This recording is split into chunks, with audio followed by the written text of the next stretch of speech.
Hi friends, welcome back to our channel. ಎಲ್ಲರೂ ಹೇಗಿದ್ದೀರಾ? ಎಲ್ಲರೂ ಚೆನ್ನಾಗಿದ್ದೇನೆ ಅಂತ ಭಾವಿಸ್ತೀನಿ. ಇವತ್ತಿನ ವ್ಲಾಗ್ನ ಸ್ಟಾರ್ಟ್ ಮಾಡ್ತಾ ಇದ್ದೀನಿ.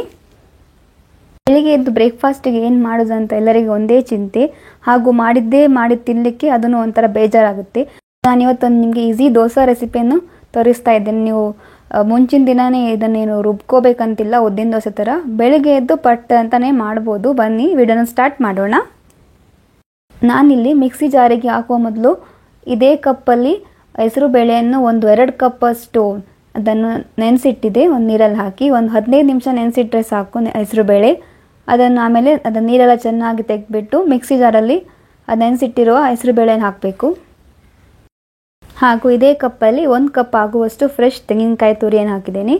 ಹಾಗೂ ಇದೇ ಕಪ್ಪಲ್ಲಿ ಅರ್ಧ ಕಪ್ಪಷ್ಟು ಅಕ್ಕಿ ಹಿಟ್ಟು ರೈಸ್ ಫ್ಲೋರನ್ನು ಹಾಕಿದ್ದೇನೆ. ಹಾಗೂ ಇಲ್ಲಿ ನಾನು 2 ಕೆಂಪು ಮೆಣಸನ್ನು ತಗೊಂಡಿದ್ದೇನೆ. ಇದನ್ನೇನು ಫ್ರೈ ಮಾಡಲಿಕ್ಕಿಲ್ಲ, ಹಾಗೆ ಹಾಕಿದ್ದೇನೆ. ಹಾಗೂ 1 ಚಮಚ ಆಗುವಷ್ಟು ಜೀರಿಗೆ, ಹಾಗೂ ಒಂದು ಸಣ್ಣ ತುಂಡಷ್ಟು ಶುಂಠಿಯನ್ನು ಹಾಕಿದ್ದೇನೆ. ಹಾಗೂ ರುಬ್ಲಿಕ್ಕೆ ಬೇಕಾಗುವಷ್ಟು ನೀರನ್ನು ಹಾಕಿ, ನಾನು ನಾರ್ಮಲ್ ಆಗಿ ಉದ್ದಿನ ದೋಸೆಗೆ ಎಷ್ಟು ನೀರನ್ನು ಹಾಕ್ತೇವಲ್ಲ ಅಷ್ಟೇ ಅದೇ ಕನ್ಸಿಸ್ಟೆನ್ಸಿಯಲ್ಲಿ ದೋಸೆ ಹಿಟ್ಟು ಬರಬೇಕು. ನೋಡಿ, ಇವಾಗ ದೋಸೆ ಹಿಟ್ಟು ರೆಡಿಯಾಗಿದೆ. ಹೇಗೆ ಬಂದಿದೆ ಅಂತ ತೋರಿಸ್ತೇನೆ. ನೋಡಿ ಎಷ್ಟು ಚೆನ್ನಾಗಿ ಬಂದಿದೆ ಅಂತ. ನಾವು ನಾರ್ಮಲಾಗಿ ಉದ್ದಿನ ದೋಸೆ ಮಾಡ್ತೇವಲ್ಲ ಅದೇ ಥರ ಬಂದಿದೆ. ಕಲರ್ ಮಾತ್ರ ಡಿಫ್ರೆಂಟ್ ಇದು.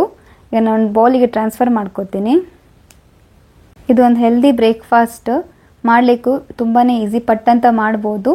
ಇದು ಹಾಗೆ ತಿನ್ನಲಿಕ್ಕೂ ಚೆನ್ನಾಗಿರುತ್ತೆ. ಚಟ್ನಿ ಬೇಕಾದ್ರೆ ಚಟ್ನಿನೂ ಮಾಡ್ಕೋಬೋದು. ನಾನು ಸ್ವಲ್ಪ ಮಿಕ್ಸಿ ಜಾರಿಗೆ ಸ್ವಲ್ಪ ನೀರನ್ನು ಹಾಕ್ತಾ ಇದ್ದೀನಿ. ಈ ಹಿಟ್ಟಿಗೆ ನಾನು ಇವಾಗ ರುಚಿಗೆ ತಕ್ಕಷ್ಟು ಉಪ್ಪನ್ನು ಹಾಕಿದ್ದೇನೆ. ಹಾಗೂ ಅರ್ಧ ಚಮಚದಷ್ಟು ಹಿಂಗಿನ ಪುಡಿಯನ್ನು ಹಾಕಿದ್ದೇನೆ. ಇವಾಗ ಇದನ್ನು ಚೆನ್ನಾಗಿ ಮಿಕ್ಸ್ ಮಾಡಿಕೊಳ್ಳೋಣ. ನೋಡಿ, ಈ ಥರ ಕನ್ಸಿಸ್ಟೆನ್ಸಿ ಬರಬೇಕು ಈ ಹಿಟ್ಟು. ಈಗ ನಾನು ದೋಸೆ ಕಾವಲಿಯಲ್ಲಿ ದೋಸೆ ಹಾಕಿ ತೋರಿಸ್ತೇನೆ, ಹೇಗೆ ಬರುತ್ತೆ ನೋಡೋಣ. ಕಾವಲಿ ಬಿಸಿ ಆದಮೇಲೆ ಸ್ವಲ್ಪ ನೀರನ್ನು ಹಾಕ್ತಾ ಇದ್ದೀನಿ. ಇವಾಗ ಮೆಲ್ಲಗೆ ಹಿಟ್ಟನ್ನು ಹಾಕ್ಕೊಂಡು, ನಾವು ನಾರ್ಮಲ್ ಆಗಿ ಉದ್ದಿನ ದೋಸೆ ಹೆಂಗೆ ಮಾಡ್ತೇವಲ್ಲ ಅದೇ ಥರ ನಿಮಗೆ ಎಷ್ಟು ರೋಸ್ಟ್ ಬೇಕು ಅಷ್ಟು ರೋಸ್ಟನ್ನು ಹಾಕ್ಕೊಳ್ಳಿ. ನಾನು ಸ್ವಲ್ಪ ಇಲ್ಲಿ ಎಣ್ಣೆನ ಹಾಕಿದ್ದೇನೆ. ನೀವು ಎಣ್ಣೆ ಬೇಕಾದರೆ ಎಣ್ಣೆ, ತುಪ್ಪ ಬೇಕಾದರೆ ತುಪ್ಪ, ಏನು ಬೇಕಾದರೂ ಹಾಕ್ಕೋಬೋದು.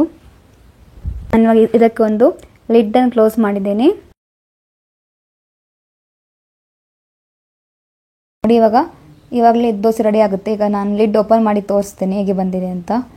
Wow, super! ನೋಡಿ, ರೋಸ್ಟಾಗಿ ಬಂದಿದೆ. ಸೇಮ್ ಉದ್ದಿನ ದೋಸೆನ ಥರನೇ ಬಂದಿದೆ. ಇದರ ಜೊತೆಗೆ ಕೊತ್ತಂಬರಿ ಸೊಪ್ಪಿನ ಚಟ್ನಿ ಮಾಡಿದ್ದೆ. ಈ ಚಟ್ನಿನೂ ಸಖತ್ತಾಗಿ ಬಂದಿತ್ತು. 2 ಒಳ್ಳೆ ಕಾಂಬಿನೇಷನ್. ರೋಸ್ಟ್ ದೋಸೆಗೆ ಇದು ಕೊತ್ತಂಬರಿ ಸೊಪ್ಪು ಚಟ್ನಿ ಸಖತ್ತಾಗಿತ್ತು.